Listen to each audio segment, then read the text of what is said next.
You know by now that South Beach Sessions has to come out west to get the funniest people, to get the best people. Larry Wilmore has been not just a face and voice for comedy in front of your face, but he's been doing a lot behind the scenes as well. His podcast, very popular, an interview podcast, Black on Air with The Ringer. When I describe you as actor, writer, comedian, producer, and creator, if I give you the choice of those five, which one of those do you most like? Which is the one that you say that's the one? You know what? I think of all of them, it's probably producer. I think because I like putting the puzzle together is my favorite thing. You know, I enjoy being on camera and acting and performing. But there's something about putting the puzzle together that appeals to me a lot, you know, figuring the thing out, and which is tied to creating too, you know, creating TV shows and that kind of stuff, which I'm always in the middle of doing at some stage and probably doing several at the same time. So that kind of 3D chess is just fun. You're putting people together, putting ideas together. You don't know if something's going to work, you know, really till it gets on its feet. And then it's a living organism. It's not just an idea, you know?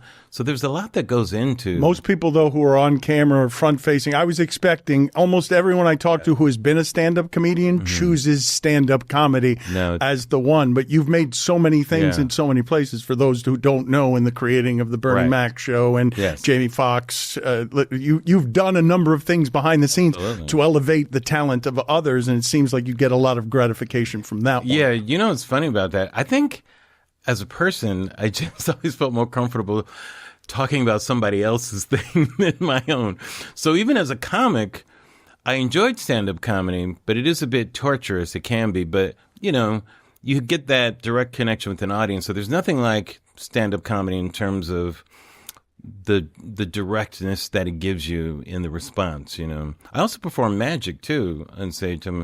I perform at the Magic Castle, and it's a cousin to stand-up, but it's different because you're getting a reaction of wonder from the audience and this different thing that you don't get from any other thing. So that's actually... I didn't even give you magician. If I'd given you magician, you might have taken magician over producer. I might have chosen it. You've been a magician since a very young age, since correct? I was a kid, 7 years old, yeah. So is that what you thought? If I'd asked 7-year-old Larry Wilmore, hey, what are you going to be when you grow up? It would have been magician, and you did do that. You have done that. I probably wouldn't have said I'd be that at 7. I would have said astronaut.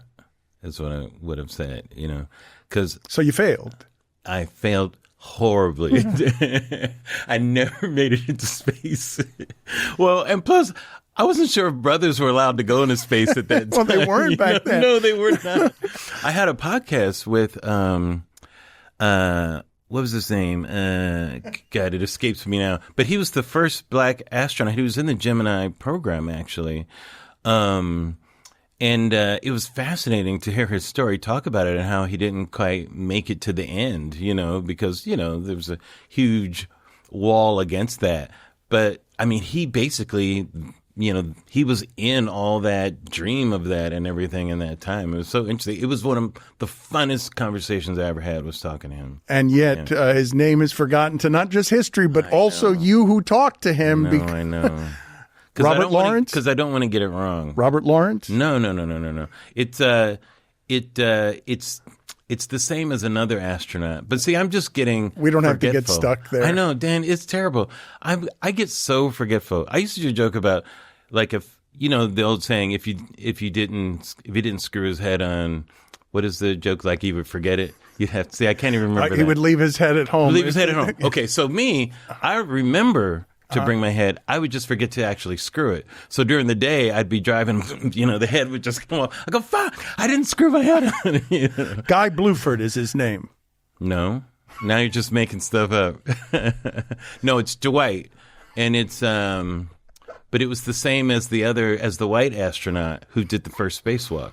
See, that much I know. Okay, so we've really gotten stuck here in some space quicksand. But this is where the magic took us, because I want to talk more about the magic. You are a magician who has performed in front of crowds, and you are saying that the best feeling is the awe and wonder. Nothing's close. It's better than laughter. There's nothing close. No, especially today. I feel like today adults rarely get to experience wonder. They experienced as children, and the last time as adults, I think we collectively experienced wonder, arguably, I would say, was the moon landing, where the entire world, didn't matter what your age was, truly experienced what wonder feels like. There was nothing had existed like that. Maybe some events, but not collectively like that. But especially with technology and advancements and stuff, people are so AI, the most incredible thing in the palm of your hand. People are like, whatever. What? This is incredible, these advancements. But people are just, whatever. So magic takes that away. It takes people back to the feeling they used to have when they were children. When that's stripped away from you, you don't get to have that feeling after a certain age. And so how often do you do this? Because you mentioned performing at the Magic Castle. Right. Well, I practice it every day, which I've done most of my life. But I don't perform it all the time just because I'm busy doing other things. So I choose times when I can go out into the world. But last year I did a special little mini tour because I was really interested in the election. So I decided to put together kind of a politically themed magic kind of experience night, which was kind of fun. Do you have cards on you now? I usually do. And I was going to say, I probably shouldn't bring them. So I actually had that conversation with myself. And so you failed again. You've been waiting all your life for somebody to just ask you, do you have the cards on you right now? Is there a deck of cards here? Because if someone has a deck of cards, someone out. I could do something impromptu. We'll send someone out. And then it's not pre-set up. We'll have it at the end of the show. We'll get somebody to go get something. But when you talk about you were, as a child, right. You were a science and magic nerd. Right. And you were, how do you get to comedy from there? Well, comedy, I always loved it too at the same time. My first love was Flip Wilson on television. Here's a black performer, who's the funniest thing I'd ever seen, and I used to imitate him, and my dad used to have us do skits in our living room and stuff like that, Is he legitimately at the time the only black comic on television? He was the only one to have his own show, and his own variety show. Nat King Cole had a variety show. He was a comedian, of course, in the 50s, and it was canceled because the South just didn't want to buy products, that were advertising on a black person's show or whatever, even though he had the highest rated show.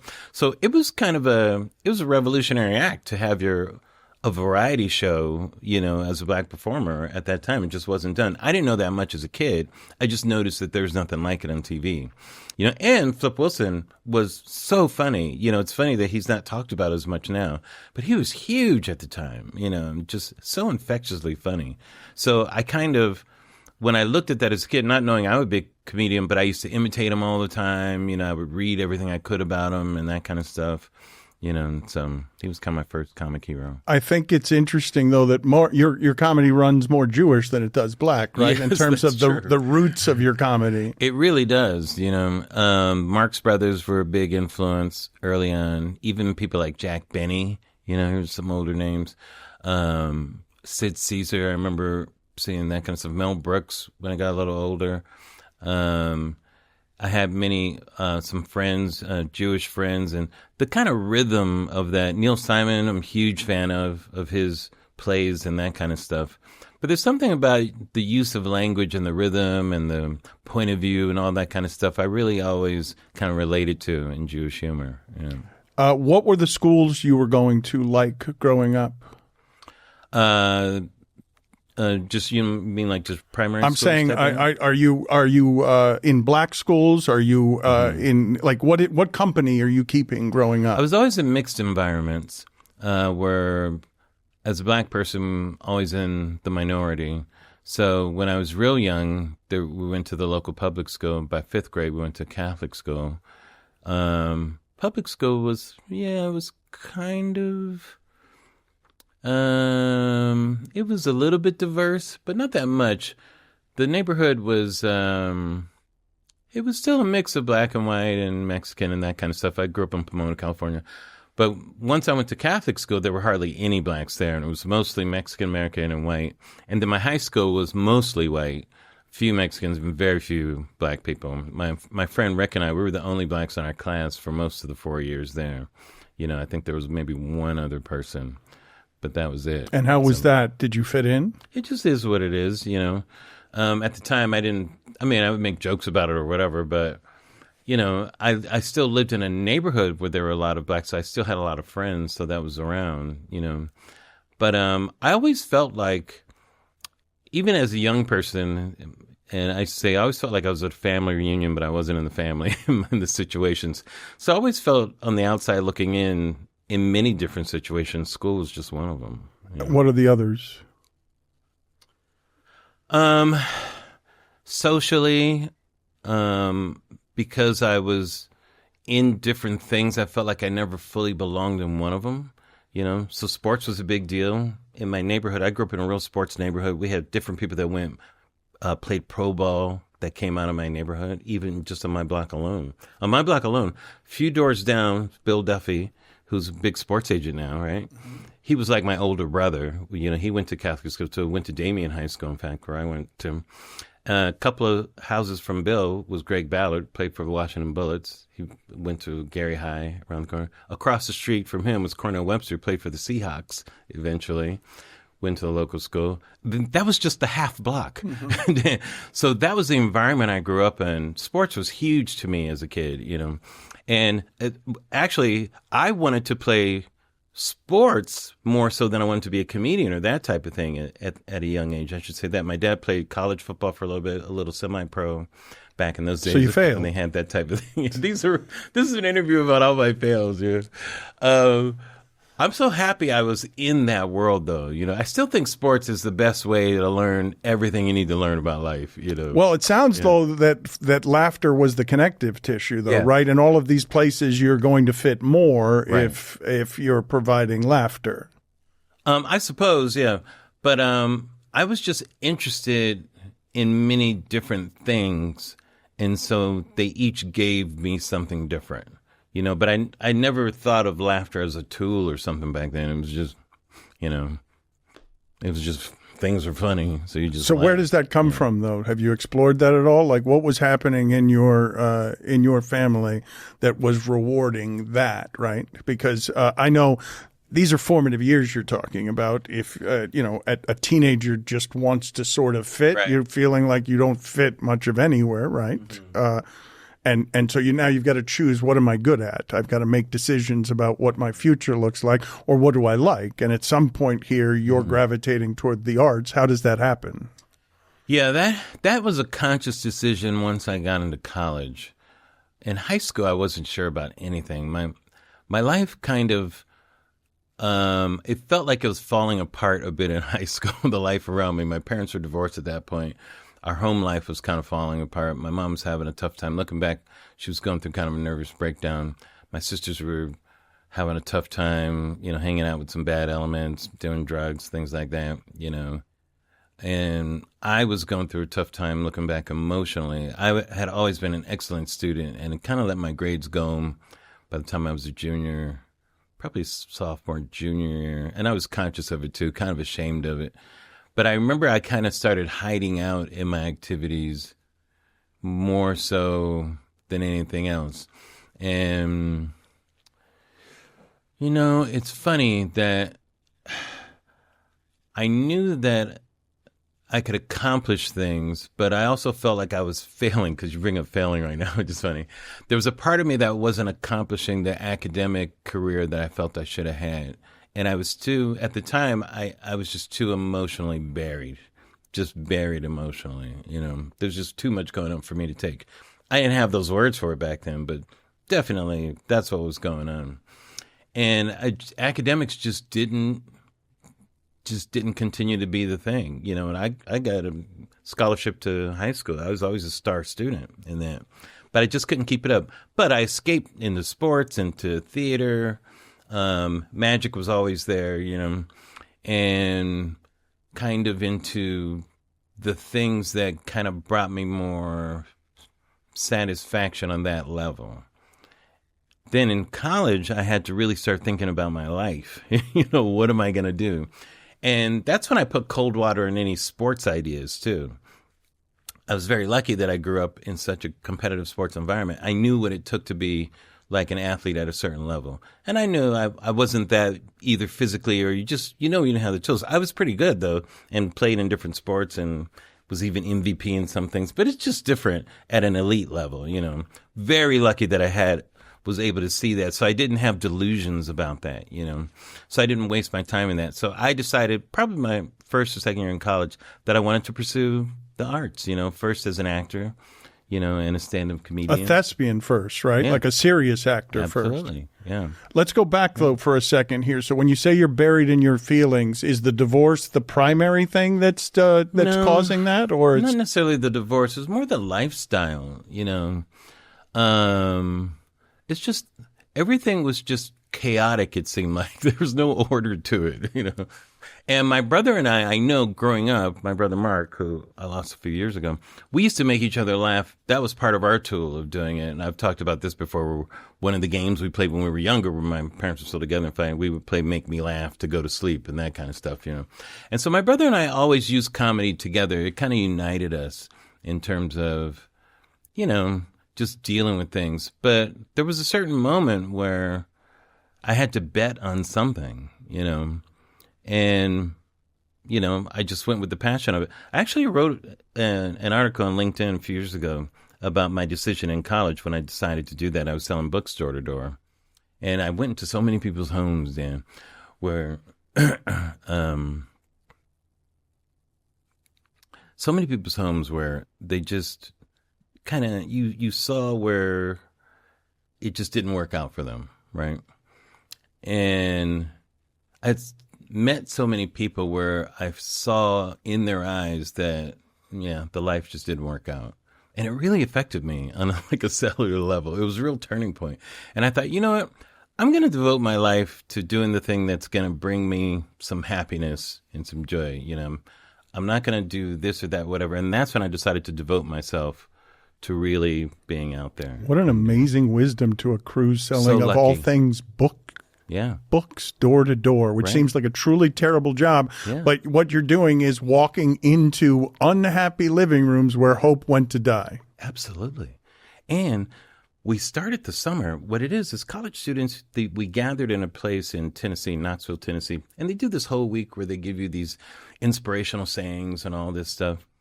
And there was something about being isolated and I was in the down arrow of my life then too, of feeling a bit despair of not knowing if things are going to work out or whatever. And it really bolstered me, it really inspired me on a lot of different levels, But also made you choose what you don't want, right? You learned what you wanted from making sure that's not what I want. I don't want my living room to be someplace where I didn't chase the things that I wanted and my life didn't work out. And I set up some working principles for my life at that point too. One of them was success is in something that I went after. When I decided to do what I really wanted to do, that is the definition of success. So I started my career as a success, and the career was just the journey and the example of it. Huge, huge thing, because emotionally I wasn't tied to a destination. I was tied to a journey. So all the ups and downs are examples of my particular success. The success was the decision, That's an amazing thing to know that early, Absolutely. Right? So lucky that I was able. Now, I read a lot of inspirational books during that time, and really did a lot of research. I call it research now, but at the time, just trying to find this or whatever. And, just from absorbing, I think, a lot of that and what success has meant to different people or that type of thing, part of it may have been a lifeboat for myself too, emotionally. Who knows? Well, I imagine magic was something like that. Magic is almost a literal escape from I'm going to get away from my number. Yeah, and it's funny because magic, it was never a way for me to do something. It was just always a constant companion, But I never viewed it as something I would do for a living or that type of thing, It was just something that I just loved, and it was just there all the time. So it wasn't. But it's funny that comedy was, that seemed like a way to do something. But acting at the same time, too. I was looking at both of those things and trying to figure out how to do it. I want to talk about some of that and the career stuff. But before we get there, When you say chaos of living, how long are we talking about there? What's the age period that you're talking about when you're remembering chaos, and what are the relevant details that sort of shaped you on what you wanted and what you didn't want from life? You just gave me a pretty amazing one. Usually things aren't quite that clear. Yeah. I would say from early 70s.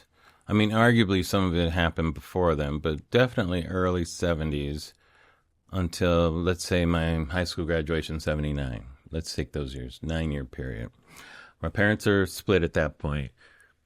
We really didn't have a lot of money. And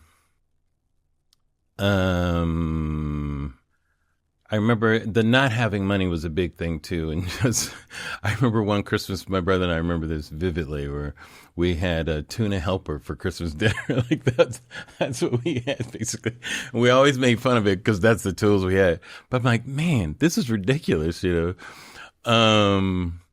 and I know that there's like hoarder genes in my family, on both sides. But our house was always a mess, no rhyme or reason for that, My mom would spend a lot of time just working and stuff like that, but she was going through her own thing and was emotionally just, going through a tough time. And as a kid, it's just tough to see that all the time, And like I said, my sisters were really having a tough emotional time. It hit them the hardest emotionally. So that's why they were choosing bad friends and these things.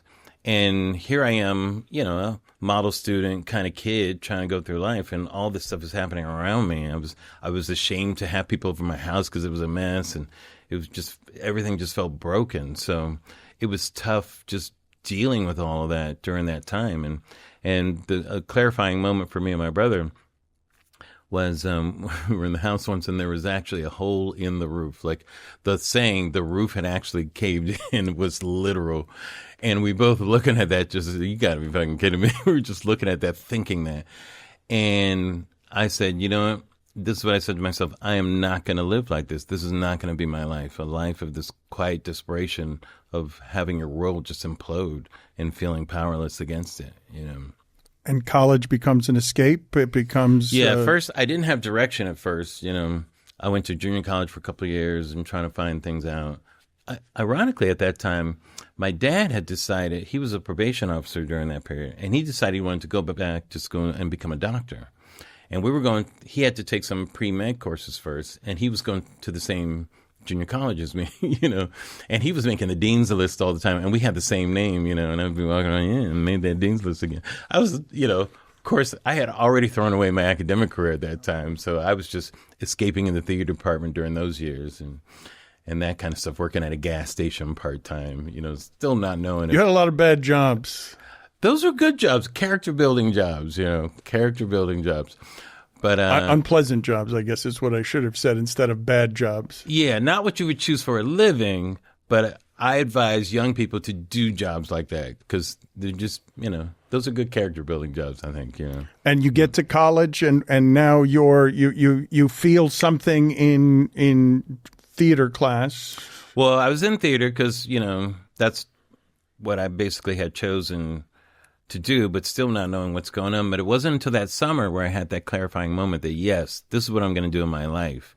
And it wasn't, and soon after that next year, I got my first kind of TV gig. I got a recurring role in The Facts of Life. I played a couple of episodes.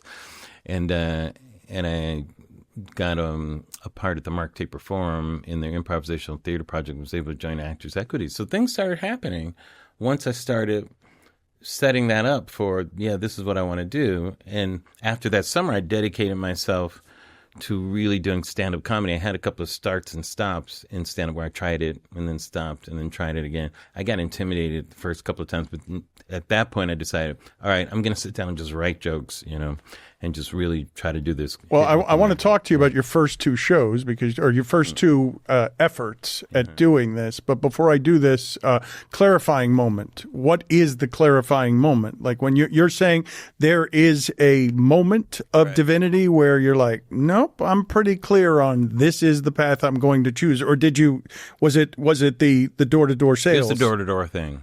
Yeah. that's when I had the clarifying moment that I have to choose this, Do you remember the visuals on this? The sights, the smells, all of it? I remember all of it, absolutely. There were a couple of things that were interesting that happened.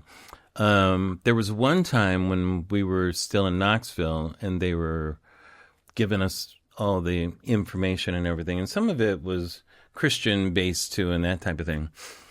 And at one point in my life, I had thought about becoming a priest or a brother or that type of thing. I was very much into the Catholic Church, and I was an altar boy and served in that type of thing. I was very faithful in the church. And I remember kind of having a vision at the time. I was just sitting there, and I saw myself holding a book, and there was light coming out of the book, and I was in front of a family, and it just moved me to tears. I don't know why. The feeling was just overwhelming. I don't know what it meant. It was so powerful, that image. I still remember it today. I still remember that night waking up and just crying, And to me, what I took it as, I have to start doing this, like this is where I'm supposed to be. I'm supposed to be in front of people doing something, whether it's, I think internally, I've kind of internalized it, I think, over my whole life as a life of service for people, So even in showbiz, and the advice I give to young people even today is I always say, if you're going to go into showbiz, it's really tough, look at it as something you could put something into rather than something you could get something out of. Like what can you add to it? How can you leave it better than it was than you were before? As opposed to what can it give me? How can I be served in it? That is a losing proposition. Well, but you say it's a losing proposition, but I believe it's the lights for most people are what can I get from it, not correct. What can I give to it. That's exactly right. But you can never be done with what can I give, but you can be done very quickly with what can I get, Well, that's a life principle you just correct. Espoused right that's there. Exactly like right. If you live your life in service of others, that's it's right. it's going to be less empty than if you're living in service of yourself. And it frees you up. It frees you up in a way where you're not in an improper relationship, let's say, with it. You're in a proper relationship with it. Because many people in an improper relationship with it, they define themselves as that. Like in golf is something that I love because it's such an obsessive thing, that I'm talking about. But it's funny how golfers equate themselves with their score, like they're an 82 that day, but they take it personally that they're that. And it's like, you're not your score. But that's how they take it emotionally, that's who they are. Well, I mean, show business is a poison there. Showbiz is that. So you're the failed audition. That's who you are. That's how you feel that day. And it's wrong, But many people in showbiz take the results of showbiz or the trappings of it as who they are, as their identity. And you got to separate those things, That's an improper relationship is what I say. You have to get into a proper relationship with it's an endeavor, it's work, it's this, it's that, whatever it is, but it's not who you are, it's what you do, and understanding those differences, Otherwise, good luck. Yeah. Well, where did you figure out, where along the path do you figure out I like helping people more than necessarily? It wasn't a conscious thing, but that kind of came through, I think, I'll ascribe that to the Catholic values that I had, that it's more a life of service, that type of thing. I've always said the difference between Catholic and Protestant in my mind is like, and sorry, Protestants, bringing this up, but because I've been to these churches too, I went through a period of doing that stuff where I always felt like people, if you're Protestant, you go to the church to get something from God, like, and people talk about this very famous, sometimes God's their butler. Oh yeah, I pray to God, I got my car, I got this and everything, or God's their valet or whatever. What are the blessings God's going to give me and all these things? But it's always God is doing something. He's your personal valet, or he's your wish list, he's your wedding planner, whatever he is, he's providing something for you. Whereas Catholicism is kind of the opposite, is what are you doing for God? You have to do these things. You have to perform these services. You even have prayers you have to do that are in a certain order. You have sacraments that are this. And so it's more of a, no, sorry, MF. You have to do the thing for him, not the other way around. So it was that relationship, of a life of service that I've always kind of held in my bones, I think, from early on. Yeah. Is there anything on the resume that is most gratifying to you there? Like From that, it's not on the resume, but I've dedicated a lot of my career to helping younger writers come up and performers and that type of thing. Still doing it now, but I don't publicize a lot of that stuff. It's more quiet, but that's what gives me a lot of joy and satisfaction and that type of thing. I've read you say that I'm the king of overseeing projects that have Right. not yet been seen by anybody. Well, yeah, some of them don't, and some of it is just just being there for somebody to help them, do whatever, But whenever I've served on boards, I've been on the Writers Go board and that type of thing. I saw it as, okay, I've had some success. I need to make sure I'm giving back. So I've always kind of had that in my mind, whether it's I don't know, you're kind of doomed by that or whatever. But I've always approached it that way, as opposed to having any ambition to be on a board or to be a president of the guild. Like, I don't have that kind of ambition. It's always more tied to service. Where have you had along the path the most fun in the doing when I put In Living Color in front of you, or the Bernie Mac show, or Jamie Foxx, or any other? Mm-hmm. I've been really fortunate, in my career. I've had so many fun shows that I've worked on. The writer's room is the funnest. When you asked me earlier, the thing that I probably get the most satisfaction, it is producing. But the funnest place to be on any show is in a comedy writer's room. And Living Color was a ridiculously fun writer's room to be in. I have not been on another one that's been quite like that. And for all the factors. How early was that in your life? So that was my first gig. Oh my God, you got to be shitting me. That spoils it for everything. Absolutely. I start at the top, with the hottest show on television. We're getting Emmy nominations, all that stuff. It's culture changing, all of that stuff. Teaching me all those lessons. It's black-led content, which was unheard of in those days. If there were black shows on television, they were usually produced by white people. Not black producing their own thing. This is when Spike started doing his movies. That influenced me a lot too. So much about that influenced me. But the writers' room was so much fun. There was things that we said in that room that we'd all go to prison right now because we'd all be canceled because you just can't say all that stuff. Which is hilarious when you think about it.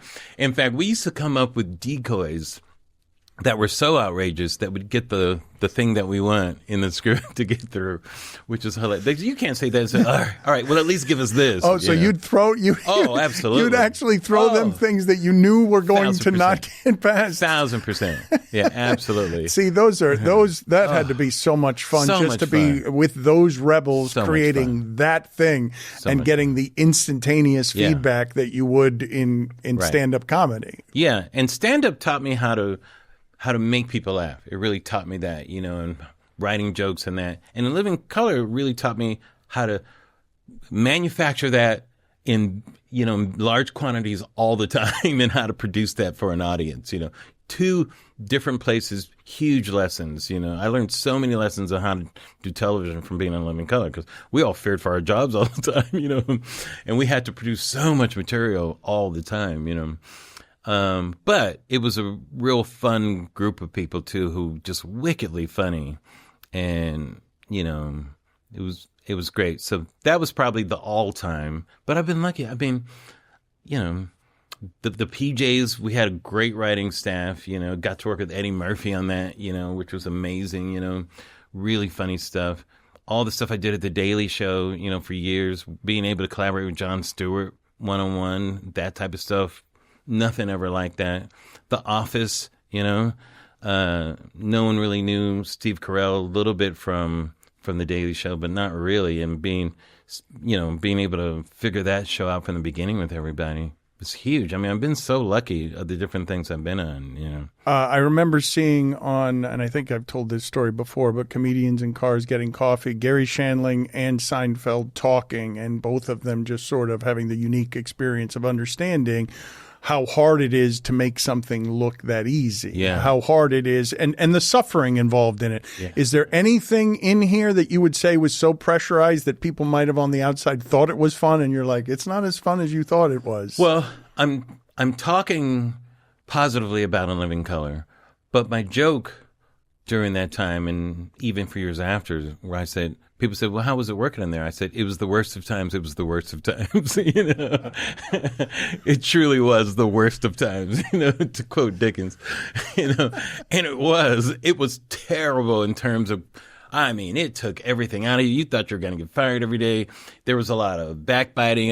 Every emotions that could be on there, every type of character that could exist on that, was there. It was the hardest job ever. And writing in general, like, I don't enjoy writing, but I'm compelled to do it, Same. Like, I feel it's fulfilling, but only after having done it. I have not yet gotten to the free flowing. I'm doing never gonna get to that. Oh, come on. Dan, don't tell me that. I'm never going to get to free flowing. I'm doing so much work to trying to get to free flowing. That's it. You're telling me I'm doomed? I'm telling you you're a masochist. That's what I'm telling you.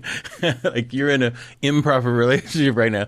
But the problem, Dan, is that you're good at this. That's the thing, and being good at something doesn't mean that you have to like it. It just means that you're good at it. And that's another distinction, by the way. But wait a minute. You like having written, correct? I love having written, as Dorothy Parker says, hate writing, love having written. But the process of writing is torture. And people say, Larry, why do you write? I say, because I have a deadline. Otherwise, why would I do that? Why would I put myself But you just said compelled, though. You just said compelled. That doesn't have much of anything to do with. I want to be in showbiz. That writing was something I could do. To do that, I have, when I think about my creativity, it's rooted in expression, not acceptance. So many performers, especially actors, I shouldn't say that. I should say there are many performers, whether writers, actors, or whatever, the fulfillment that they give is the reaction. Stand-up comics especially, it's the laugh that makes it. For me, it's different. It's the crafting of the joke, and them appreciating what I just did is what gives me the thing. So it's more the expression that drives me. You've got a real unique relationship, though, with this when you say that I already feel like a success for just having tried it, right, as a career choice. Right. If that's your starting point, you've placed your expectations in such a low place that you're able to exceed. Well, it's not expectations. Well, it doesn't have expectations if you're arriving, if you're saying you're just trying. No, that's not correct. It's relationship is what we're talking about. What relationship do you have to it? Are you a prisoner to outcomes emotionally? Or do you have that in its proper perspective and understand that there are going to be highs, there's going to be lows? But if you're in it for the long term, you understand that you're in the proper relationship with it. That it's not going to be, this thing the whole time, just being, I'm talking about relationship. Now, expectations are separate, where do you see yourself in 5 years? What do you want to do? And you work towards those things, and you would be disappointed if you didn't have that. So of course I had ambition and goals and all that kind of stuff, but it's different from the relationship that I had to the business. For instance, if the business goes away from me, how does that affect me? Is that going to crush my life? If I'm in an improper relationship, it will. But if I'm not, then it won't. Because I know I have tools and I have value and, I have family that loves me. This is the wisdom accrued over a lifetime, though, right? You weren't always. No, I was in a proper relationship with it. From the beginning. No, this is what I'm telling you. This is the moment that I had, because I could not allow that.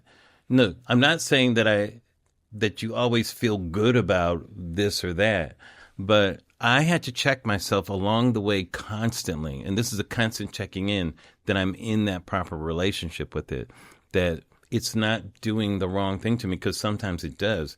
I'll give you an example. When I had my own show on Comedy Central, the nightly show, this is everybody's dream, right? One of my dreams, too, to have my own show. So the promotion for it was so overwhelming, because my face was on all these posters everywhere. It was in Times Square. It was here and here.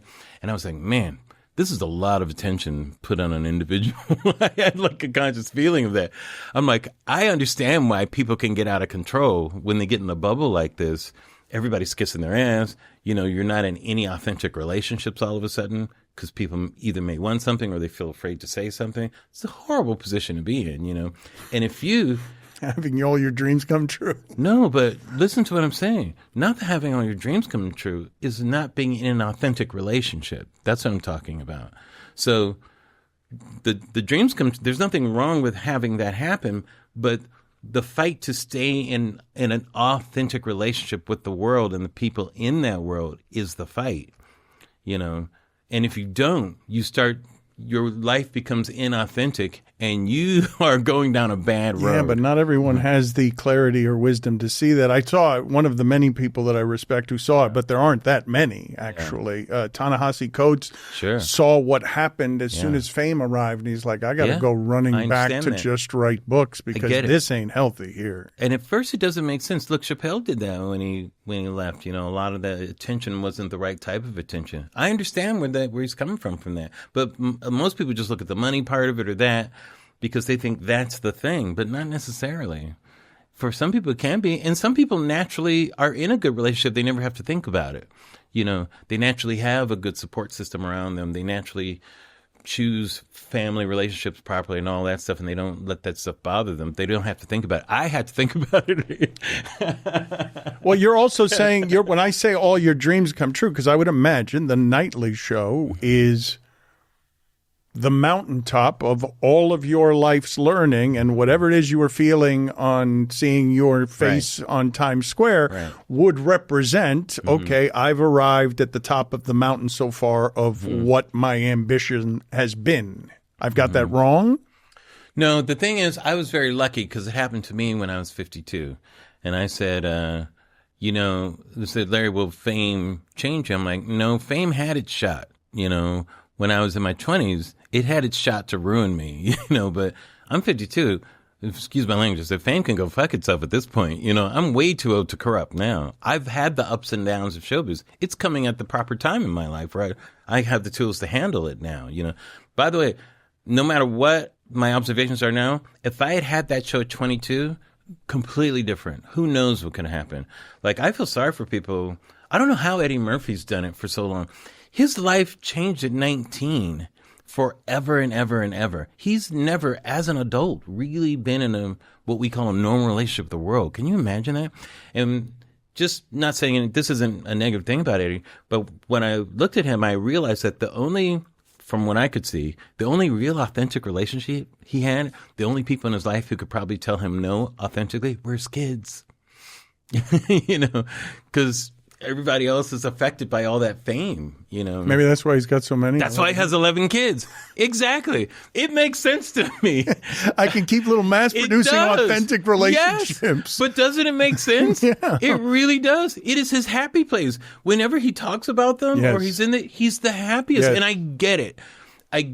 And I doubt seriously at 19 he thought of having 11 kids. I doubt seriously. But the thing I think that has been the vacuum is those relationships.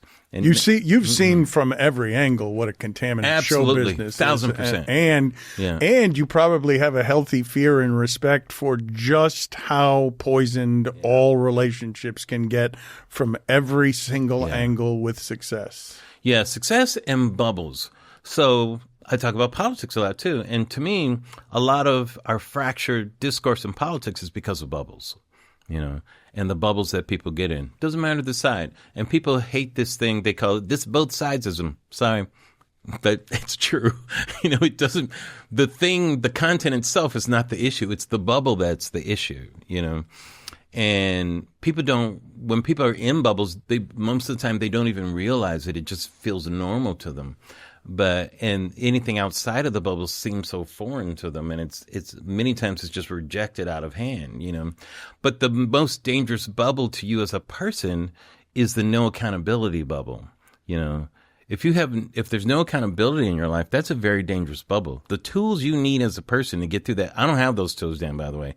If my life has no accountability all the time, it would be terrible for me. So I'm lucky that show happened for me later, because I didn't have those tools at 22 that I had years later, you know. I was at the beginning of some of that thinking, but it wasn't in my life, you know. When you talk about the crazy pressure involved within Living Color, was it in all of the other spots? The Daily Show, the doing of a daily show must be really hard. Well, the Daily Show, I only would come and do my bit, so I wasn't involved in that time to time. I was still here in L.A., you know, working on shows and stuff. But, you know, running the Bernie Mac show is very difficult, you know, when you're having to, you know, I created this show and you're running it and all that. famously was fired from the show after winning an Emmy, Peabody, every award you could win, because that was at odds with the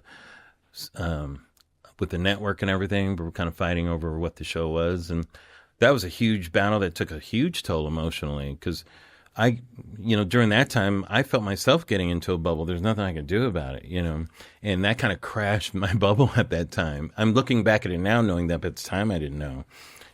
Take me through what was happening there, though. That seems really pressurized. You've got a hit show, and you've got all of the pressures. I'm imagining this. I don't know any of the details of white people telling black people how to make their show when you've already got it successful, and you've got a character that is going to be insistent upon being himself. He's not going to be a clown for others. Right. It was very tough emotionally. And you felt like you were completely on an island alone in a lot of that, But I was very lucky. There were people in showbiz who supported me from the outside and gave me a lot of emotional support, which was nice. Some very famous show creators and runners. And, I remember running into Stephen Bochco, who I had never met but was a huge fan of.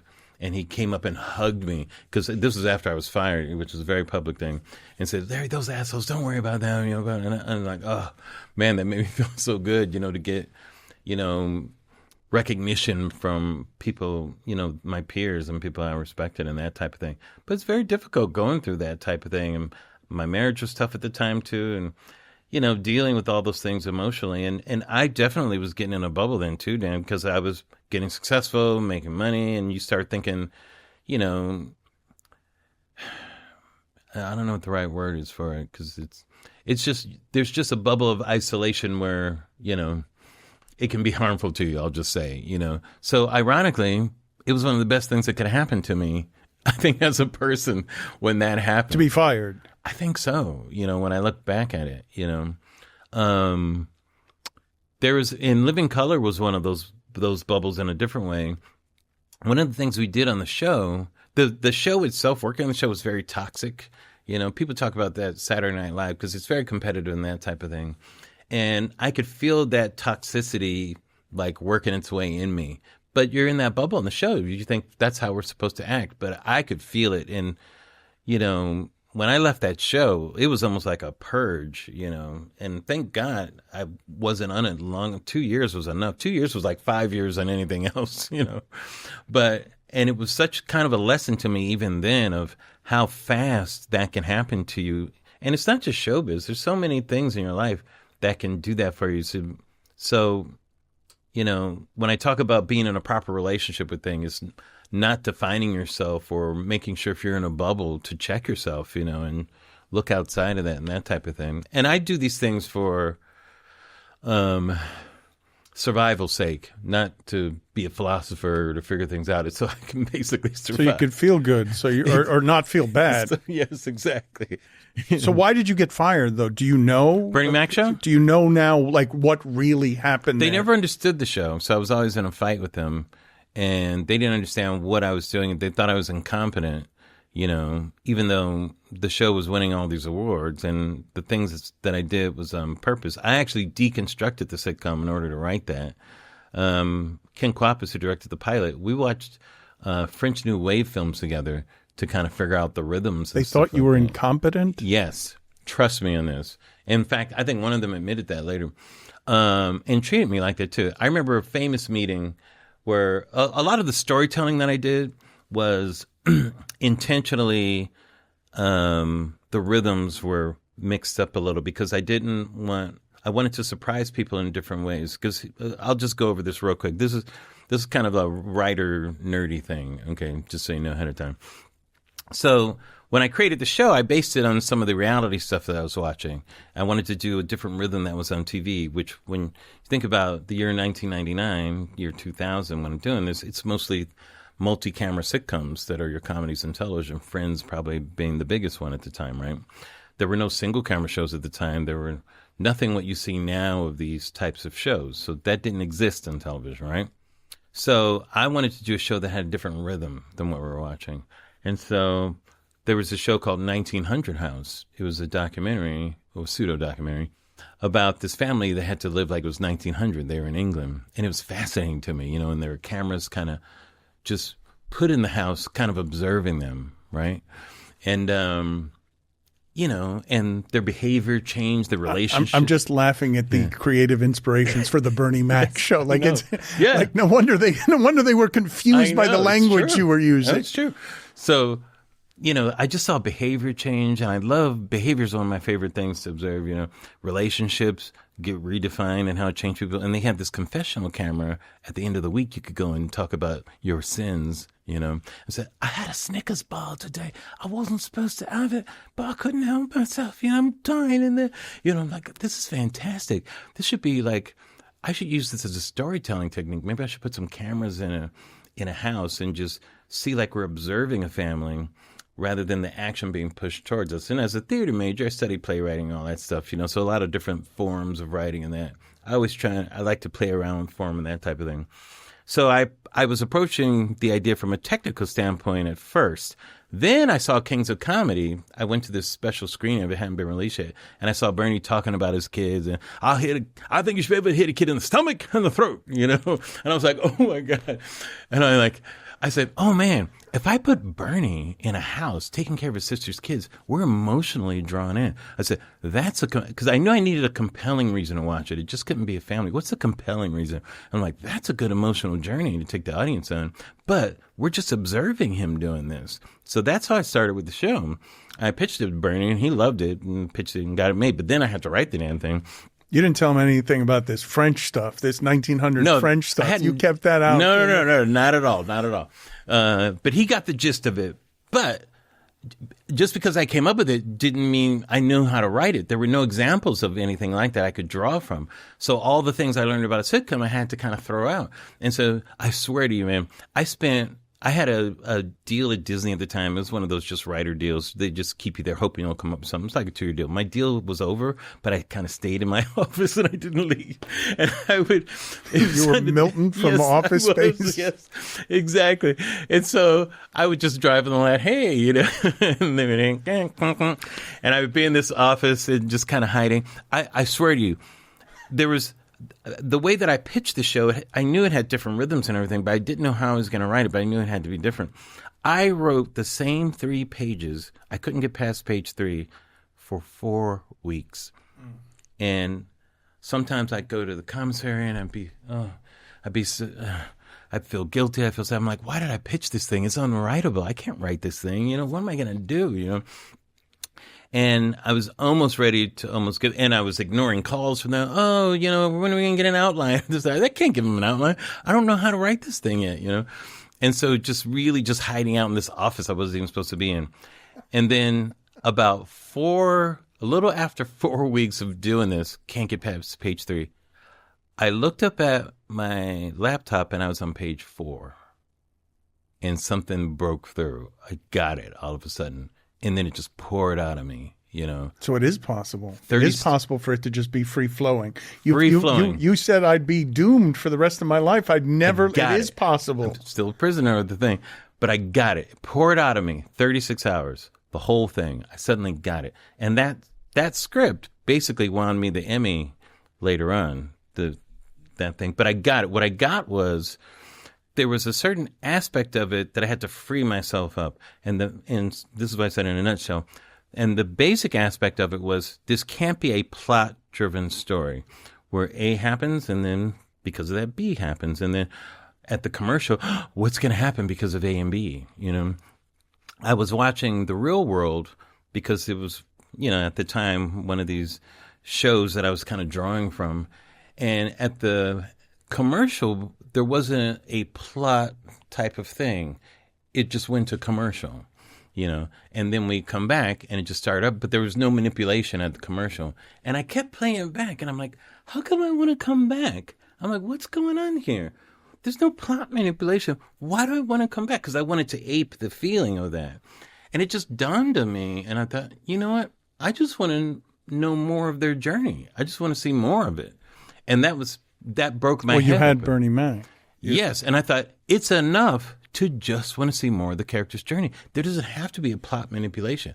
And so that broke my head open. These characters, though, when you're talking about the Wayans brothers and Jim Carrey, when you're talking about Bernie Mac, when you're talking about Jamie Foxx, these are all cheat codes. You're talking about the most talented people that there have been in the business. Right. I agree. And so, yes, put them on television and figure it out. Yeah. So So to that point, I want to put Bernie in a situation we haven't seen before, but the trappings of it are a bit invisible to the audience. I know what it is, So what I did was, now the show was about Bernie's emotional journey. So the question isn't, like, in a plot-driven episode of the pilot of the Bernie Mac show, the central question is Bernie going to lose the kids that he just got? That might be the question. And the plot might be he does something, and then this happens, maybe one of the kids runs away, and then they come by, and he's going to lose the kids, and that's in jeopardy, and we're always thinking of that. No. In an emotional journey episode, which is I wrote, Bernie understands what it means to be in the position that he's in. He's different emotionally at the end of it. So there's virtually no plot. We're just following him during the day. But this is all, and this all ends up with them thinking you incompetent? Correct. That's correct, because they didn't know how to give notes to that. So I became the incompetent one. So I remember there was this meeting where the head of Fox at the time was trying to lecture to me in front of everybody, trying to embarrass me. He said, well, the way you write things is you bring something up in the first act and you come back to it in the third act. And he's like nodding his head and everybody's nodding their head. And I said, okay, so what you're saying is the way that I write is surprising. And he said, yes. I said, and I think that's a good thing. And you're fired. I said, you're saying what I do is unpredictable, right? He said, yes. I said, I think that's a good thing. So that's kind of the fights that and we had. think you're incompetent and we think you're Exactly. fired. But I was writing emotional unpredictableness to make up a word, which was different than plot unpredictableness. Like, not what's going to happen, but where are we? Where is this character? So now... Too much heart. More shows do that now. Now it's a given. Look at The Bear. There's no plot in The Bear. Those are emotional journey shows, but you couldn't do that. It stinks, though, to hear you talk about something that was so different, right? So good, and to say the experience stunk. It was terrible because I was on an island, But you always have been, it sounds like. I always have been on an island. But I don't care, for most of it. I really don't. Because it's more, like I said, figuring the thing out is what gave me the joy. And Bernie was fantastic in it. He was great, And I would get calls every week from writers saying, oh, my God, that episode was fantastic. Because nobody on TV was doing this type of stuff. The type of attention that we got and everything, too. So it was frustrating that they didn't understand it, but what are you going to do? How much of your identity got tied up in that? Oh, a lot. So you didn't have the healthy relationship at the time with show business? I mean, you're creating a wildly successful thing that's getting applause, and it's running into the thing that Chappelle would run into when he would go to South Africa because he didn't want to do it anymore. No, it was terrible because I was tied in. Yeah, you're right. My identity was tied into it at that time. And it was devastating to get fired. I was devastated by it, and I had to learn the lessons that I had taught myself all then. I had to get back to that, So that's why I say, ironically, it might have been the best thing to happen. Well, it's crazy to hear you say that because I'm guessing you spent months, if not years, rummaging around in how unjust that must have felt. No, not for long. I let that go right away. In fact, in the press, I took the high road. I said, well, we had creative differences. I was creative and they were different, That's not the high road. How is that the high road? It's the sneaky high road. It's the sneaky high road. And they were different. That is not the high road. That's very clever, though. No, it's clever. It is. I'm not disputing that it's clever. I'm disputing that it's the high road. I pretty much let it go, but I did an interview 2 years ago. Was it for Vox, where I got to really lay it out clean, and so the last few demons of it were finally. Well, I would imagine that it would be scarring in a way that would be imprinting because you arrived at wild success over all the obstacles, and you were the creator of that show. Like you weren't just someone in the background. That's right. You were a founder. That's exactly right. Yeah, it was devastating. Yeah, it did take a while. And that's after that, I decided to go back to performing, because the reason why I became a writer and producer in the first place was to hopefully create my own show that I could do, because I felt Hollywood didn't get me at that time. So that was kind of my journey. And it took me, that was another thing that I had to remember. So remember why you're doing this, Larry. It's so you could create a space for yourself that didn't exist, you know? And so I got back to that. And a couple of years later, I was on The Daily Show, you know, and doing that stuff. And so I got back to my roots of what I really wanted to do, you know? So that's what I mean. Had I not gotten fired, I never would have been on The Daily Show. I never would have done White House Correspondents Dinner for President Obama. You know, I never would have, I probably wouldn't be talking to you now. You know, I wouldn't have this opportunity to reach people in a different way, because I just would have been a showrunner during that time. I don't think I would have done that had that not broken apart in the way that it did. And it saved me as a person, because that's another bubble that's very dangerous, you know, that, you know, at least it is for me, you know, who would have been, you know, who was getting caught up in that type of thing. But it is for a lot of people, you know. Have you felt much that felt like that kind of hurt? No. Where does the White House Correspondents Dinner rank in terms of career achievements that you Pretty couldn't high. have possibly imagined? It's pretty high. I manifested it, first of all. It was something that as soon as Obama became president, I said, that's what I want to do. And I ended up hosting the Congressional Correspondents Dinner a couple years later. I thought, okay, well, maybe that's the closest I get. He wasn't there, and I made jokes about that. And I was fine with it. And then when I got that, I was like, this is crazy. I put that out there, you know, and it actually happened. It meant so much to me as a person that he was president during that time. To do that was huge. It really meant a lot. It was beyond politics and all that stuff. It was just a personal, cultural thing. Yeah. What else would you, when you say it's pretty close to the top, what else would be up there with it, like in terms of just proud of yourself for career achievement that is a place that you just never imagined you would arrive with you know, spurred by the fuel of your creativity? Well, I would say the top things, of course, the Bernie Mac show, because of what I described to you, doing that. And probably the nightly show, you know, because that was another very, very scary thing, you know, not knowing what it was, having fever dreams days before we're going on because I'm not sure what the show is, you know, all that type of stuff. And finally thinking I figured it out and just putting it all out there every day, you know. So very happy that I did that and able to get it all on. of them pressure cookers, though, All right? pressure all of them cookers. things that That's you're right. afraid of. Like you are not Absolutely. dancing with a parasol through any of this Nope. stuff. All Nope. of them are like hard but fulfilling. Very hard. And anxiety inducing. They're all the hardest things I've ever done. All of them. Yeah.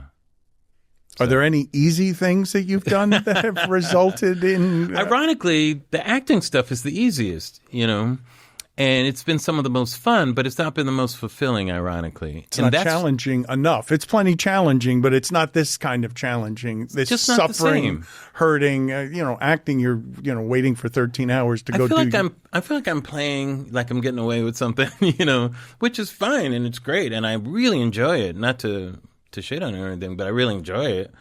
But it's just different, you know. I feel very fortunate in some of it. I've worked with some really great people and that kind of stuff, you know, as a performer.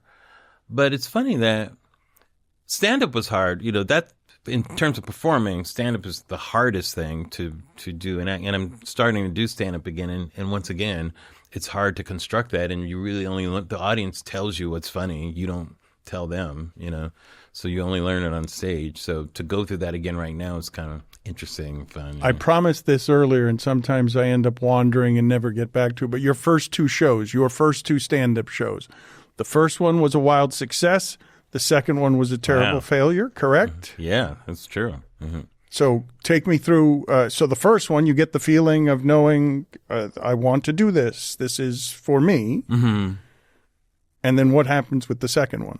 Well, this is very early on. I was like maybe 17, you know, and I go to the Comedy Store, and I didn't know what I was doing. I didn't have it. I was doing impressions, and I think I was doing a memorized routine, you know, from some record or something like that. I mean, it was so raw. It's like doing a talent show at a high school was my approach, not as a professional comic. And so looking back, it's shocking that I got laughs on the first time. But I think my confidence got me through and everything. audience really liked. You only do 3 minutes, and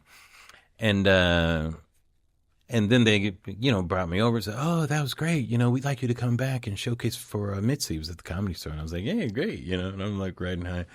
And the day that I had to go showcase, I was sick as a dog, just sick as a dog, And I said, "But I got to go do this." And I just felt differently on stage. The light that happened the last time, there was none of that. No connection with the audience. They could care less what I was talking about. It was the complete opposite feelings, of everything that happened. As great as it went the first time, it was the complete opposite, I come off stage, now nobody wants to be your friend, Everybody wants to be your friend the first time. On an island again. Oh, man, it was terrible. I have a Daily Show story about that, too. That's similar. But nobody wants to be your friend, Of course, I didn't get called over, didn't get asked back, and I thought I had just failed to go back to your original. Well, you also fled comedy for a while, did you not? Did you not go back hide in the easier thespianism? Absolutely, but keep in mind, though, walking around the halls of the Comedy Store back then, people like Richard Pryor, I mean, even David Letterman, people didn't know who he was, because I would sneak in there and watch shows and stuff, It was very intimidating. Who am I to think that I could just do this? So I wasn't wrong completely, too, of like, no, Larry, you better dial that back a little bit, But I knew nothing about the form or anything. I didn't know. When I eventually went back to it, I really knew more about it. I knew you had to write jokes, you had to write an act. Many people do well the first time and you die your second time, but you just got to keep doing it. And then after a while, once you start to have an act, that's the thing that works, not so much just being funny. So I just didn't know the technical aspects of it. I just didn't understand it. I was just too innocent. Yeah. Before we get out of here, I did want to talk just politics with you briefly. You must find great despair in how dumb everything has gotten, no? Well, dumb... What do you mean when you say dumb? I mean, when you're talking about people are in their bubbles, and so it's not political discourse anymore. It's not disagreement about, that's true. Nuance and discerning philosophy. It's a different set of facts that two sides are choosing. And it is disappointing. You don't think it's gotten dumb? Well, I may disagree with the word gotten, not the word dumb. Okay. So maybe I'm just new to how overt some of this stuff is, because it seemed to be hidden better from me. I'm not politically astute. No, I know what you mean. Like when people, I just remind people that Caesar was stabbed on the Senate floor, I mean, like politics has been nasty for a long time and that type of thing. It's just, so much of it, so much at least decorum has just been thrown out. And that disappoints me a lot, because at least when I was coming up, people could disagree with each other, but there was kind of a decorum of how things were done that people at least respected. And that's just going away. And I just worry about that, because to me, it's like, well, will other things go away too? Just respecting of the Constitution and all these types of things? Are we slowly chipping away at that? I don't know. And that just worries me a lot, So Black on Air, do you want to tell people what that has meant to you, what it is to you? Or we've got a deck of cards here, too. So great. So at the very end of this, we're going to put the punctuation on this, where you're going to amaze people and make me feel awe, wonder, and discovery like I haven't since I was a child. See, there you go. What a surprise. But congratulations on Black on Air and the fact that you are doing an interview show that is following all of your curiosities. Oh, thank you. Yeah, so Black on the Air, the podcast that I've been doing at The Ringer since 2017. It's great. It was allowing me to keep kind of engaging with the audience after my show, The Nightly Show, was canceled. And I've been able to interview so many interesting people over the years. And it's just been great. It's been a lot of fun. The show's coming to an end. The end of December is the last ones that we're doing. But I'm going to be doing something again in that space. I still haven't figured it out. There are a couple of things I'm thinking about. But it's been great. I've really enjoyed doing it. And it's just been a good run. Yeah. you stifled what felt like a bored burp in the middle of what sounded like profound indifference while talking about a passion project of 7 years. Like you really just sort of petered out there. There was nothing. I didn't feel much inspiration coming from you. It might have just been the stifled burp that disoriented me. Well, what is it you would like to know? Oh, I just wanted to know what it means to you as a project. I don't know how many projects you've done for 7 years. It's always been in kind of a pocket thing. It's not really a passion project, I would say, but it's a grateful space, if that's a way to put it. You know, I feel grateful to be in that space and being able to engage with a lot of people. But because it's been on the side, I never really put all of my energies into it like I've done other things. So maybe it probably hasn't been the blooming flower that maybe if that's all I was doing, it possibly could have been. Well, many people are going to be disappointed to hear if they're tuning into this because they want more Larry Wilmore and they want more of his personality as opposed to somebody who's just curious or being an interviewer who's a very good interviewer. They're going to be wildly wounded by the fact that that the show is coming to an end, that you've just given them news that will be hurtful to them. But the show is coming to an end, but doing a podcast may not be coming to an end. I just haven't figured that out yet. Okay, let's bring in the cards here so that I can get some wonder and discovery here. Yes, this is the amazing thing that we've been able to do. Whoa. Have these even been opened? With a crack staff. I'll let you open them just to make sure there's no funny business here. So this is... and we have a camera here. I can make sure the camera... But what funny business could there possibly be on this? I don't know. People could think something, he's using his teeth here. Well, I'm going to spend a good amount of time trying to get these open because I don't have any fingernails. I won't accuse you of funny business if you want to try it. Let's see. There's a thing here, it looks like. This is where the whole thing is going to come apart, where people are going to see that you're cheating, and obviously the wonder and discovery is just going to be two-bit hackery. Can I use your pen? Yeah, I could have done that. Right, there we go. We're a couple of great magicians here trying to just open a deck of cards. I know, that's the trick. How do you do that? All right, let's try something here. Let's take a look at these cards. You guys can see. What are these? Hollywood. Look at that. You guys can see. Let's take out the aces. How about that? Let's do something with the aces. I love that we just sent somebody out. I'm assuming they didn't find it anywhere in this building, that somebody had to rush with an hour of time to get this done. Well, it's not prepared, too, which is great. I want to make sure we can see here since we got the video happen. Can you guys see that pretty good? We got the ace. Dan, I'm going to need your help in this, actually. I'm just going to need you to put your hand out like that. Now, here's the thing. This isn't really a trick. These aces there. It's really a couple of questions, The first two are real simple, but the last one is a little tricky, so you have to pay attention. Okay, you got it? I feel like what's going to happen at the end of this is that we are going to turn over a card that is the black astronaut we were talking about earlier. Wow. Wouldn't that be amazing?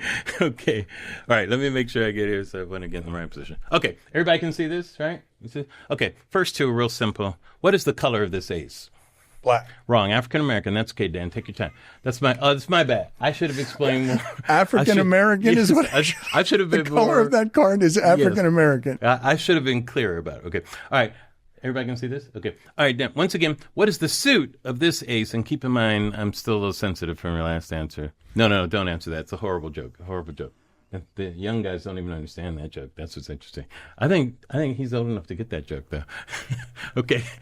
I don't want to reveal that I got that joke. Exactly. I want to keep No, it's great. I can see your laugh. I can see your laugh that you get that joke. Here's a tricky question, though. Which ace should be on top? See, that's a tricky question. Ace of spades or the ace of clubs should be. That's why it's a tricky question. Which ace should be on top? Based on what you just did with my hand, right. Ace of clubs. It should be the ace of clubs. You didn't see me switch it. I did not. See, I switched it for the other ace. See, that's the ace of hearts. See, and that's the ace of diamonds. It can't be these two there. It's neither one of the African-American cards. Come on, man.